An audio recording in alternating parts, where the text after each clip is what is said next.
আচ্ছা, আমার first of all হলো যে আমি আমার নিজস্ব একটা টিম আছে।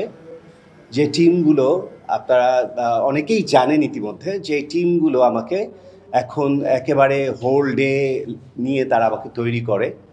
আমার ড্রেসের ম্যান ড্রেসকে তাকে আমার ডিজাইনটাকে বুঝিয়ে দিতে হয়, সেই ড্রেসম্যান করে ড্রেস রেডি। আমি প্রথমে কাপড় কিনি, ফেব্রিক কিনি, ম্যাটেরিয়াল কিনি, প্রত্যেকটা জিনিসকে একসাথে করে দেন আমার এই কি বলে টেইলার অ্যান্ড আমার যারা সুইং পার্সন অ্যান্ড আদার্স যারা যারা আমার ফ্যাক্টরির যারা কাজ করে তাদের সাথে বসে সেই জিনিসগুলো যার যারটা তাকে তাকে বুঝিয়ে দেই।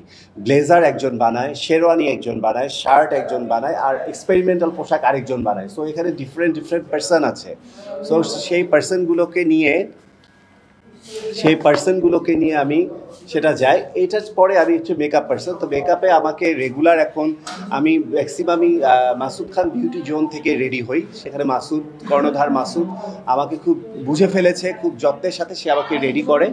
তো এইভাবে করে আমার মেকআপ ড্রেসের একটা সব কিছু শেষ পরে আমার ফটোগ্রাফার মাহিন, আমার ভিডিও ম্যান, আমার আদার্স পার্সন, আমার ম্যানেজার, ইচ অ্যান্ড এভরিথিং, মানে এই টোটাল টিমটাকে নিয়ে সব কিছুকে কমপ্লিট করেই দেন আমি আপনাদের কাছে এসে হাজির হই। সো এটা তো একটু ডেকোরেট করা এবং অনেক বেশি অর্গানাইজড।